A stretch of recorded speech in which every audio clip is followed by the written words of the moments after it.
जागीरदारी पर मबनी है, वडेरा शाही पर मबनी है, गोली और ताकत की जुबान पर मबनी है, और यह निज़ाम जो फॉर्म 47 पर मबनी है, इस निज़ाम को अब झटका देने का वक्त आ गया है और अवाम के हक के लिए मैदान में निकलने का वक्त आ गया है। मुसल्लत करने वालों की तरफ से भी और मुसल्लत होने वालों की तरफ से भी खुल्लम खुल्ला नाकामी का इतराफ हो गया है। इस निज़ाम की मौजूदगी में अवाम को हक नहीं मिल सकता, नौजवान को तालीम नहीं मिल सकती, रोजगार नहीं मिल सकता। इस निज़ाम की मौजूदगी में जिसमें जर्नेल, वडेरे, जागीरदार, खान, सरदार, ब्यूरोक्रेट और नाम नेहाद सियासतदान जो खुद इस्टेब्लिशमेंट की चाकरी करके हम पर मुसल्लत होते हैं, इनका इत्तेहाद अवाम को जीने नहीं देता। ये अपनी अय्याशियां खत्म नहीं करते, इनकी गाड़ियां छोटी नहीं होती, इनके फ्री पेट्रोल खत्म नहीं होते, इनकी बिजली फ्री होती है। ये सरकारी मुलाजिमीन को अपने घर में रखते हैं, अपने बच्चों की खिदमत पर लगाते हैं। ये वो तबका है जो हम पर मुसल्लत है, जो करप्शन करता है, लूट मार करता है, हमारे खजानों को खा जाते हैं। इन्होंने पाकिस्तान को 95,000 अरब रुपए के कर्जों तले दबा दिया है। हमारे मुल्क का बजट अगर 18,000 अरब रुपए का है तो 8,500 अरब रुपए इसमें से कर्जों के सूद की अदायगी में जाता है। फिर उसके बाद IPP माफिया के पेट को भरा जाता है। बिजली बनने के लिए जितनी तवानाई की जरूरत है उसमें जितना खर्च आया है वो खर्च कम है, और जो बिजली बनी नहीं है और कैपेसिटी पेमेंट है उसमें IPP माफिया के पेट में जो पैसा डाला गया है वो ज्यादा है। और ये सारे पैसे कहां से रिकवर होते हैं? ये पैसे रिकवर होते हैं हमारे चूल्हे ठंडे करके।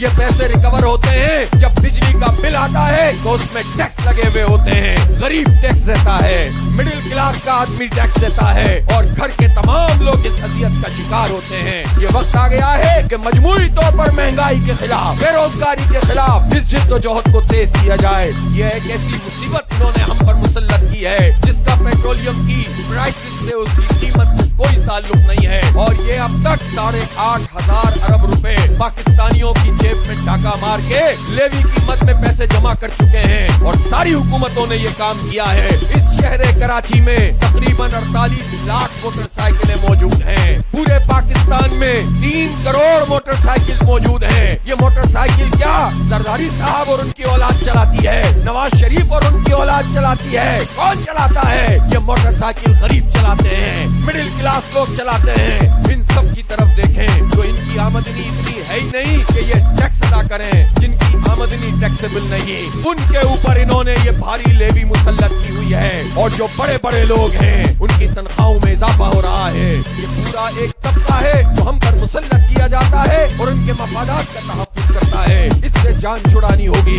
मैं आप सबको ये टास्क देता हूँ कि आज से आपने अपने इस सोशल मीडिया अकाउंट को एक्टिवेट करना है अवाम के हक के लिए, जिद्दोजहद को तेज तर करने के लिए। लेकिन सिर्फ सोशल मीडिया से आवाज उठाएंगे तो मसला हल नहीं होगा। इसी तरह सड़कों पे भी मौजूद रहेंगे। कल से पूरे पाकिस्तान में यूथ की रैलियां बढ़ना शुरू हो जाएंगी, और 6 तारीख को पूरे पाकिस्तान में खवातीन के इसी तरह के बड़े बड़े मार्च होंगे, और 7 अगस्त को इंशाअल्लाह ताला तमाम बड़ी शाराएं पाकिस्तान की बंद की जाएंगी।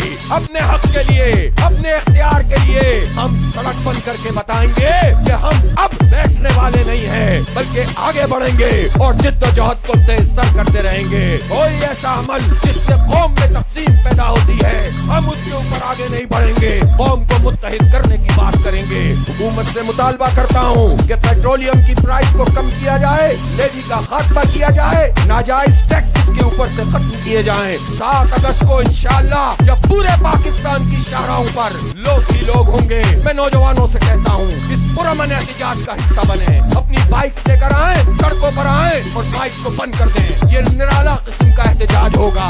इसको तो कॉकरोच पार्टी भी बड़े गौर से देखेगी, इसको तो बांग्लादेश के लोग भी बहुत गौर से देखेंगे, इसको तो पूरी दुनिया के लोग देखेंगे कि पाकिस्तान के नौजवानों ने तो बड़ा अनोखा काम कर दिया है। अपने हक के लिए पुरअमन सियासी मुजाहिमत का रास्ता इख्तियार किया है। और 7 तारीख को इंशाअल्लाह जब आप सड़कों पे आ जाएंगे तो रियासत किसका नाम होता है? रियासत फौज के जर्नेल का नाम नहीं होता, रियासत अवाम का नाम होता है, नौजवान का नाम होता है, खातून का नाम होता है, बहन और बेटी का नाम होता है, माँ और बाप का नाम होता है, बेटों और जवानों का नाम होता है, मजदूर और किसानों का नाम होता है, तालिब इल्मों का नाम रियासत होता है। ये कहाँ लिख दिया गया कि जब आपका दिल चाहे आप कहें कि आप रियासत के खिलाफ ये बात ना करें? क्यों ना क्यों, ये रियासत हमारी की रियासत है और ये रियासत अवाम ने बनाई थी, किसी जर्नैल ने नहीं बनाई थी। कायदे आजम की क़यादत में अवाम ने बर्रे सगीर के जिद्दोजहद की थी, हर तरफ तहरीक चली थी, यूपी और सीपी में चली थी, बंगाल और बिहार में चली थी, सिंध और पंजाब में चली थी, बलूचिस्तान और कश्मीर में चली थी। और ये जो खैबर पख्तूनख्वा है इसने पूरी हिमायत की थी, यहाँ लोग उठकर खड़े हुए थे तो ये पाकिस्तान बना था, खून बहा था तो पाकिस्तान बना था। माओ बहनों की इज्जतें पामाल हुई, उन्होंने फिर भी सब्र इस्तिकामत से जुल्म का मुकाबला किया तो पाकिस्तान बना था।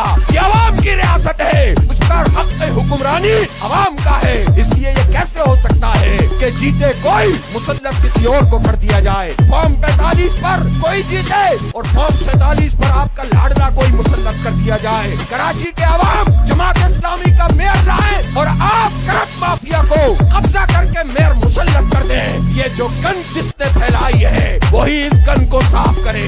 एतराफ जुर्म से कुछ नहीं होगा, हालात को दुरुस्त करना होगा, अवाम को हक हुक्मरानी देना होगा। जिसके वोट हो उसकी हुकूमत होनी चाहिए, जिसके लिए राय हो वही आगे होना चाहिए, वरना आपसे नहीं संभलेगा।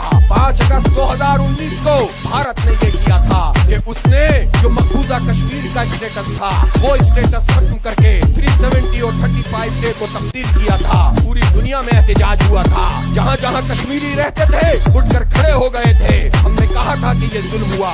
हम जानते हैं कि उस वक्त की भी जो रिजीम मौजूद थी वो भी इसकी जिम्मेदार है कि जब 5 अगस्त को ये सब कुछ हो रहा था तो ये कौम को सुलाने की बात कर रहे थे। 78 साल से भारत बैकफुट पे था। मकबूजा कश्मीर में उसने हमारे लाखों इंसानों को, बच्चों को, बच्चियों को कत्ल किया है, इज्जतों को पामाल किया है। ताजीब गांवों में उन्होंने नौजवानों से उनको भर दिया है। हम ये मुकदमा, ह्यूमन राइट्स का मुकदमा पूरी दुनिया में लेकर जाते थे, लेकिन पिछले 1-2 साल में आजाद जम्मू और कश्मीर की जो सूरत हाल हो गई, ये जो हाइब्रिड निजाम के जरिए से ये सूरत हाल हुई है, इसने हमारे सर शर्म से झुका दिए हैं। ये कहकर जान नहीं छुड़ाई जा सकती कि भारत इसमें मुलव्वस है। अगर आपकी बात को कोई मान भी ले तो भारत को मुलव्वस करने का सबब कौन बना है? कौन इन पार्टियों को उठाता है, कौन गिराता है, कौन एक टेन्योर में 4-4, 5-5 वजीर आजम आजाद कश्मीर के बदलता है? कौन ऐसी हुकूमत बनाता है जिसमें कोई अपोजिशन ही नहीं होती? और फिर कौन है जो मुआहदे करता है और सियासतदानों से साइन दिलाता है? तो जब आप ये सब कुछ संभालते हैं, जब आप ये सब कुछ करते हैं, तो फिर जितनी खराबी होती है